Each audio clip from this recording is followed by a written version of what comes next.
Night shift complete করে এসে ঘুম দিয়েছিলাম বেশ জোরটা। ঘুম থেকে উঠে একটু গরম জল করে নুন দিয়ে খেয়ে নিলাম, কারণ কন্টিনিউয়াস এসিতে থাকছি, তো সেই কারণের জন্য একটুখানি গলাটা খুসখুসে কাশি দেখা দিয়েছে, হাঁচি হচ্ছে। তো ঝপাঝপ গরম জল খেয়ে একটু গরম জল মোটা করে রুমালের মধ্যে প্যাক করে নিয়ে চলে গেছিলাম।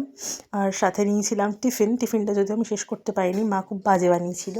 খিচুড়ি করেছিল, ডিমের অমলেট করেছিল, একটা কৌটোতে মিষ্টি দিয়ে দিয়েছিল আর ক্যাডবেরি। আর এই যে আমি আমার ব্যাগ প্যাকিং স্টার্ট করে নিলাম ঝটপট করে। স্টেশনে এসে তো দেখি নন বেঙ্গলিদের ভর্তি ভিড়, কারণ সামনেই ছট পুজো, মানে সেদিনই ছিল ছট পুজোর সময়।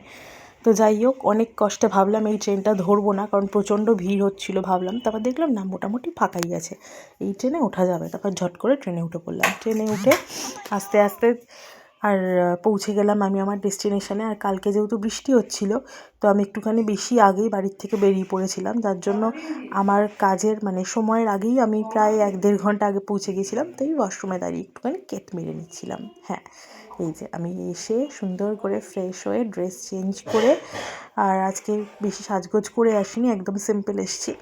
এসে তো অনেকগুলো কাজ ছিল মোটামুটি, সেই সমস্ত কাজগুলো কমপ্লিট করে নিয়েছিলাম। আর আজকে আমাকে এই ওয়ার্ড থেকে চেঞ্জ করে দেওয়া হয়েছিল বেবি ওয়ার্ডে, হ্যাঁ, চাইল্ড কেয়ার ওয়ার্ডে। সেখানে গিয়েছিলাম। সেখানে গিয়ে তো একটা 1.5 দিনের মানে একদম গুল্লু একটা বাচ্চার সাথে দেখা হয়েছিল।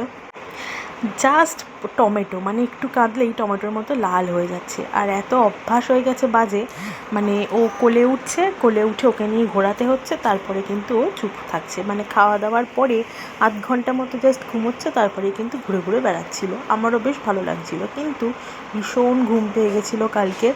রীতিমতো বসে বসে এরম ঢুলছিলাম ফোনটা অন করে, হ্যাঁ, ভিডিও করছিলাম, আর সেই সময় আমি এরম ঘুমিয়ে পড়েছি। যাই হোক, আমি আমার ডিউটি কমপ্লিট করলাম, করে আজকে একদম ওই ওয়ার্ডে ড্রেস চেঞ্জ করে বেরিয়ে এলাম। আর দেখো সুন্দর তিরুপতি বালাজির মন্দির দিয়ে একদম ড্রেস চেঞ্জ করে চুলের খোপাটা খুলে নিয়েছিলাম, নাহলে মাথা ব্যথা করতে থাকে। দিয়ে চুলের খোপাটা খুলে আর কি একটা যেন বকবক করতে করতে আসছিলাম, ভুলে গেছি। আর আস্তে নাস্তেই ট্রেন পেয়ে গেছিলাম।